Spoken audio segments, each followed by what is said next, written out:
एक बार की बात है, एक गांव में एक चुड़ैल का आतंक था। वो चुड़ैल हर रोज रात को निकलती और गांव के हर दरवाजे पर जाकर उनका दरवाजा जोर जोर से खटखटाकर जोर जोर से नमक मांगती थी। एक रात चुड़ैल रात में गांव वालों के घर जाती है और जोर जोर से दरवाजा खटखटाती है। अरे सीमा, जाकर देखो ना कौन मनहूस आया है और इतनी जोर जोर से दरवाजा खटखटा रहा है। खुद तो महाराज की तरह पसर कर सो रहे हो और मैं रात में जाकर देखूंगी कौन है। सीमा जाकर दरवाजे को खोलती है तो उसे सामने एक औरत खड़ी हुई दिखती है। औरत को इतनी रात में देखकर सीमा हैरान रह जाती है और बोलती है, अरे बहन, कौन हो तुम और क्या कर रही हो इतनी रात को यहाँ पर? सीमा को देखकर वो औरत जोर जोर से रोने लगती है और बोलती है, बहन, मैं कई दिनों से भूखी हूँ, मुझे भूख लगी है, कुछ खाने को दे दो। औरत की बात सुनकर सीमा को दया आ जाती है और वो बोलती है, अरे बहन, इतनी रात को क्या हो गया? तुम अगर पहले आई होती तो मैं तुम्हें खाने के लिए कुछ अच्छा दे देती। अभी तो घर पर सूखी रोटी भी नहीं है। सीमा की बात सुनकर औरत कहती है, तुम्हें परेशान होने की जरूरत नहीं है बहन, मेरे पास रोटी है। अगर तुम मुझे नमक दे दो तो मैं नमक रोटी ही खा लूंगी। औरत की बात सुनकर सीमा नमक लेने चली जाती है और नमक लेकर आती है। लो बहन, नमक ले लो, मुझे अच्छा तो नहीं लग रहा, लेकिन इतनी रात को मैं तुम्हें क्या दे सकती हूँ? कोई बात नहीं बहन, तुमने इतनी रात को मेरे बारे में सोचा, वही बड़ी बात है। लाओ, मुझे नमक दे दो। जैसे ही सीमा औरत को नमक देने लगती है, औरत अपना रूप बदल लेती है और एक चुड़ैल बन जाती है। नमक तो बहाना है, मुझे तुझे इस घर से बाहर निकालना है। ऐसा कहकर चुड़ैल सीमा की आत्मा पर कब्जा कर लेती है। सीमा की आंखें लाल हो जाती है और वो बेहोश हो जाती है। मजा आ गया, ऐसे ही मैं पूरे गांव वालों की आत्मा पर कब्जा कर लूंगी, मजा आ जाएगा फिर तो। इस घटना के बाद चुड़ैल का हौसला बढ़ जाता है। वो हर रात किसी गांव वाले के घर जाती और उससे नमक रोटी मांगती और फिर उसकी आत्मा पर कब्जा कर लेती। वाह, मजा आ रहा है, क्या दिमाग लगाया मैंने। नमक रोटी मांगो और गांव वालों की आत्मा पर कब्जा कर लो। चुड़ैल की आत्मा पर कब्जा करने की वजह से गांव की औरतों की आंखें खून जैसी लाल हो गई थीं और वे सब अपनी सुध बुध खो रही थी। अरे बोधी भैया, ना जाने क्या हो गया है मेरी पत्नी को, चुपचाप रहती है और बस टुकुर टुकुर एक ही जगह पर देखती रहती है। अब मैं क्या बताऊं कालू, जो तुम्हारा हाल है वही मेरा भी हाल है। मेरी पत्नी भी उसी तरह घूमती रहती है जैसे तुम्हारी पत्नी।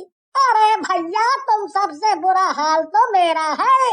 मुझे तो बच्चों की शूशू पोटी सब धोनी पड़ रही है। ना जाने क्या खाते हैं, बहुत बदबू मारते हैं, नालायक कहीं के। मेरा तो हाल बहुत बुरा है। ऐसा कहकर सब अपने दुखड़े एक दूसरे के सामने रोकर सब घर चले जाते हैं। एक रात जब कालू सो रहा होता है, उसकी पत्नी सीमा उठती है और एक चाकू निकालकर उसकी ओर बढ़ती है, लेकिन उसी समय कालू की आंखें खुल जाती है। अरे नाक मिटी, ये क्या कर रही है? अपने हाथों से ही अपना सिंदूर मिटा रही है। अगर मारना ही था तो करवा चौथ क्यों रखती थी? चल हट मनहूस। मैं तो सिर्फ अपनी चुड़ैल मालकिन का कहना मान रही हूँ। आज तेरे छोटे छोटे टुकड़े करके उनको दे दूंगी। भाग कालू बेटा, नहीं तो तेरी बीवी तेरे छोटे छोटे टुकड़े करके फेंक देगी। वैसे भी ये चुड़ैल सब्जी काटने की एक्सपर्ट है। कालू घर से निकलकर बाहर भाग लेता है। फिर कालू किसी तरह छुपकर रात बिताता है और सुबह होते ही सरपंच के पास पहुंचता है और बोलता है, मर गया रे सरपंच जी, मेरी जान बचा लो। मेरी चुड़ैल बीवी से मेरी जान बचा लो, नहीं तो वो मेरी जान ले लेगी। क्या बोले जा रहा है कालू अपनी पत्नी सीमा के बारे में? ऐसी बातें करने में तुझे शर्म नहीं आ रही? इतनी प्यारी बच्ची है सीमा, लगता है आज दिन में ही चढ़ा ली है। चल भाग यहाँ से। अरे सरपंच जी, कितनी प्यारी है वो मेरा दिल ही जानता है। रात में प्यारा पालक पनीर बनते बनते बचा है, समझे? तुम्हें वो चुड़ैल बहुत ही प्यारी लग रही। ये बात तो सचमुच बहुत गंभीर है। आज तुम पर हमला हुआ है, कल किसी और पर होगा। हमें इस चुड़ैल के जादू से निपटना ही होगा। आज आने दो इस चुड़ैल को, आज इसकी नानी याद दिलाते हैं। ऐसा कहकर सरपंच अपनी योजना कालू को बताते हैं। फिर कालू वहाँ से चला जाता है। रात होते ही चुड़ैल वापस गांव में आती है। आज फिर से मैं किसी को शिकार बनाऊंगी। कई दिन हो गए हैं कोई नया शिकार नहीं मिला। फिर चुड़ैल एक घर का दरवाजा खटखटाती है। वहाँ कालू लड़की का भेष बदलकर बैठा होता है। चुड़ैल उसे पहचान नहीं पाती और बोलती है, बहन मुझे बहुत जोरों की भूख लगी है, कुछ खाने को दे दो, नमक रोटी ही सही। चुड़ैल की बात सुनकर औरत बना कालू कहता है, ओहो बहन, मैंने इतनी रात को ढाबा तेरे लिए ही तो खोला है। ओहो, अभी लाती हूँ नमक रोटी, बस 2 मिनट रुको। कालू साड़ी से अपना मुंह छिपाकर नमक रोटी लेकर उसके सामने पहुंचता है। उसी समय चुड़ैल अपने असली रूप में आकर उसकी आत्मा खींचने की कोशिश करती है, लेकिन औरत को कुछ नहीं होता। ये देखकर चुड़ैल हैरान हो जाती है। असंभव, ऐसा नहीं हो सकता। इस औरत की आत्मा मेरे कब्जे में क्यों नहीं आ रही है? चुड़ैल की बात सुनकर कालू हंसते हुए अपना मुंह दिखा देता है और बोलता है, ऐसा इसलिए हो सकता है चुड़ैल, क्योंकि मैं औरत नहीं बल्कि मर्द हूँ और तुझे आज सबक सिखाने के लिए ही ऐसा बना हूँ। ऐसा कहकर कालू एक डंडा उठाता है और चुड़ैल को पीटने लगता है। अरे अरे मर गई बे, ये डंडा तो बड़ी जोर से लग रहा है। ओए मैया, ओए माँ, मर गई मैं। अरे कोई बचाओ मुझे रे। चुड़ैल की आवाज सुनकर और भी गांव वाले वहाँ आ जाते हैं और मशाले लेकर चुड़ैल को घेर लेते हैं। वाह वाह कालू भैया, इस चुड़ैल को पकड़कर तुमने बहुत बढ़िया काम किया है। आज इसको छोड़ेंगे नहीं। वैसे इस औरत के भेष में तुम बिल्कुल हेमा मालिनी लग रहे हो।